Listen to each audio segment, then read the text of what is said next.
Welcome back. This is my review of week 2 of the Premier League season. Same setting here in my backyard where I watch a lot of my Premier League action. Same result, unfortunately, for my two clubs, Arsenal and Norwich City. So let's start out with Norwich City. Norwich is the one that I'm, most confident in, or maybe not confident, but most relaxed to talk about, because Norwich was recently promoted up to the Premier League. They're back in the big time. They lost their creative playmaker and arguably their best player in Emi Buendia. They're going to have to get used to playing without Emi. Todd Cantwell's going to have to step up. There's a hole to fill, without a doubt, and that's going to take a little bit of time to get used to. It doesn't help out that they started off the season against Liverpool, who just 2 seasons removed from champions of the Premier League. Who knows what they would have done last season had Virgil van Dijk not got injured to start the season. But Liverpool's a fantastic club, full of talent. To expect Norwich City to come away with any points from that opening weekend fixture against Liverpool would have been asking a lot. And then they bounced back this past weekend with a fixture against Manchester City, the reigning champs. So they've started out, welcome back to the Premier League, with 2 consecutive reigning Premier League champions. A really, really tough task, and quite frankly, the results weren't very surprising. Disappointing, sure. I would have loved a point. I would have loved a shocking development on the pitch, but we didn't get that. So on to week 3 without any points. For Norwich, it is what it is. I think they're known as the greatest yo-yo team in Premier League history in regards to them having been promoted up and then bouncing back down to the champion and bouncing back up to the Premier League and then back down to the championship. That's what they've done over the past couple of seasons. I should say more than the past couple of seasons. They've got quite a history of doing it, but it's a history that they've chosen, right? Norwich City proves time and time again that if you're fiscally responsible, you can compete at the highest level, but it's going to be really tough to do so against teams such as Manchester City that are putting out a tremendous outlay of cash. So I'm proud of the way Norwich has started this season. I would have liked better results, but I'm not panicking just quite yet. Where I am panicking is with Arsenal, because Arsenal has laid out the funds to compete at the highest level.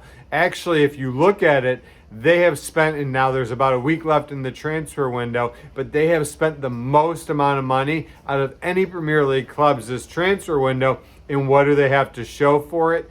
2 consecutive defeats in the relegation. Now it's only 2 games in, but in the relegation zone to start the season. Just an absolutely disastrous start. And the hot seat's getting really, really warm underneath Arteta. So it's going to be a long season, I think. I'm obviously going to stick with the club. I have a feeling if I keep shooting these videos and focusing on Premier League soccer and don't let myself get an outlet somewhere outside of the footballing world, that I'm going to grow a little bit frustrated with Arsenal as the season progresses. Because quite frankly, while they're losing on the pitch, they're not even enjoyable to watch.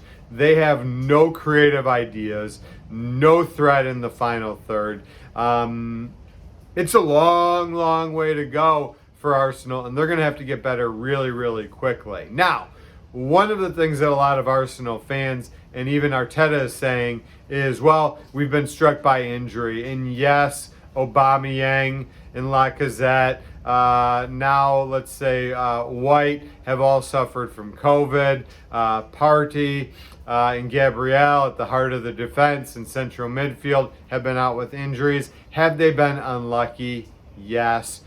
But is the talent gap as wide as it seems to be? Yes, it is. Because if Chelsea were struck down by injuries, don't forget they had Christian Pulisic out with COVID, but they also had Hakeem Ziyech and Timo Werner on the bench ready to come in should things go a little bit unfortunate. And while Chelsea does have ungodly sums of money at their disposal, they've also spent a little bit wiser. They haven't gone out. Don't forget, Chelsea was the one that pawned David Luiz and William off on us. And while those were free transfers, we're certainly stuck paying William's wages now. Chelsea was smart enough to offboard those wages and reinvest some of that cash into adding Romelu Lukaku to a Champions League championship club. So it's pretty scary to think about where that talent gap is.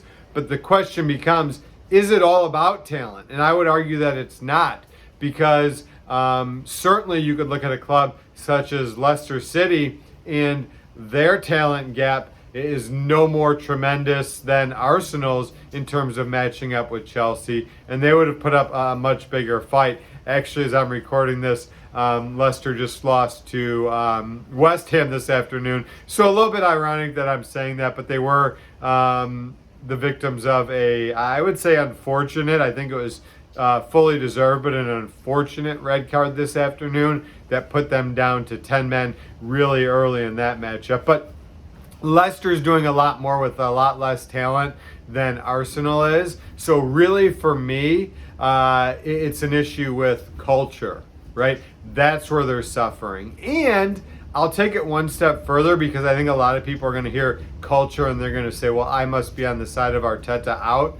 I'm not on an Arteta outside. I actually think that if he were to secure a job where the culture was right up above him, he would be getting a lot better results. So he's in a really, really tough spot. I think I know what's going to happen here. I think that Arteta is eventually going to be relieved of his duties and he'll be replaced by somebody else who struggles. I'm sorry this is going to sound doom and gloom only 2 weeks in, but it's really, really tough for people to be successful in cultures that are tough to survive in. If you end up sleeping in a dumpster, you're going to get a little bit dirty. Your surroundings is going to dictate who you are, and I think that's what's happening at Arsenal right now. It's got to start at the top, and it's got to get better at the top. So one of the things that's a little bit challenging is I can't just make a video and say, okay, Kroenke, it's your fault. I'm void of suggestions. So I really wanted to challenge myself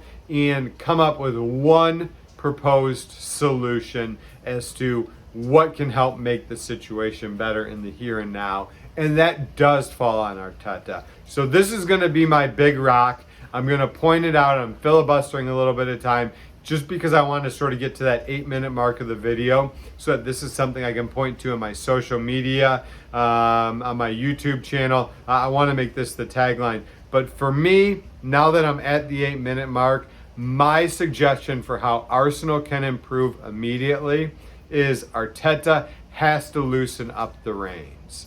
There's a lot of things in life that are a mixture of science and art, right? My job in marketing is a mixture of science and art. It's about the analytics dictating some of the decisions that you make, and then it's the art dictating the content that you implement as a solution once you make that decision. In my previous role, leading a sales team, it was always about the science and the art, right? We wanted to practice, and build a proper structure so that we had our tool belt equipped with the right tools to get the job done.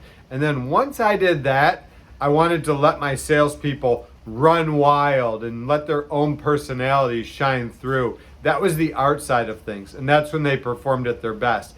And that's what Arteta needs to do. So if you look at the Arsenal club, one of the things that really stood out to me, and even the commentators were touching on it, was the fact that Arteta was in his technical area coaching all game long. To some degree, too little, too late. All of that coaching and that micromanaging should have been done, I should say, the week leading up to that fixture on the training pitch, right? Likewise, the commentators were talking about how Tuchel was really relaxed. Now, again, it's easier to be relaxed when you're up 1 or 2-0 and you know what the result is going to be because your team is in such control. The opposing team is offering no offensive threat. But I'm getting distracted. He was laid back, sitting on his bench during the game, and Arteta was continuing to coach. So my proposal would be, Mikel, get all of your coaching done in the week leading up to the fixture. And then, before the players are prepared to take the pitch for warm-ups, let them go. Tell them that you're going to let them go. Tell them that you believe in them as amazing football players. You've done everything that you believe you can do to set them up for success, and you're prepared to let the cards fall where they may. And allow them to feel your confidence in them and allow them to be comfortable out on the pitch. Let them go. Let them be footballers on a playground where their creative instincts take over. And I guarantee you that at the very least, we'll get more scoring chances than we've created in the first 2 weeks of the season. And we'll see a much more enjoyable product to watch as spectators moving forward. So it's about comfort and confidence. Allow that comfort and confidence to help support the artistic side of the game, which is the players' creative abilities, and partner that with the technical foundation that you lay throughout the week leading up to the matches during training, and we'll be in for much better results. So that's my recommendation. Embrace it. Art plus science creates the best possible results. I may be a little bit frustrated, and that may have shown through in this week's video, but I'll always support Arsenal, and I'll certainly always support the Canaries, no matter what the fate may be of either club. So until we see you midweek, I don't think, because again, this is a little bit of a hobby for me, I'll never be one to sit down and go through 1,000,001 stats and review footage in my videos. So I doubt that I'm going to recap the Carabao Cup fixtures midweek. So until I see you again next weekend, come on you Gunners, and On the Ball City, we'll be watching midweek.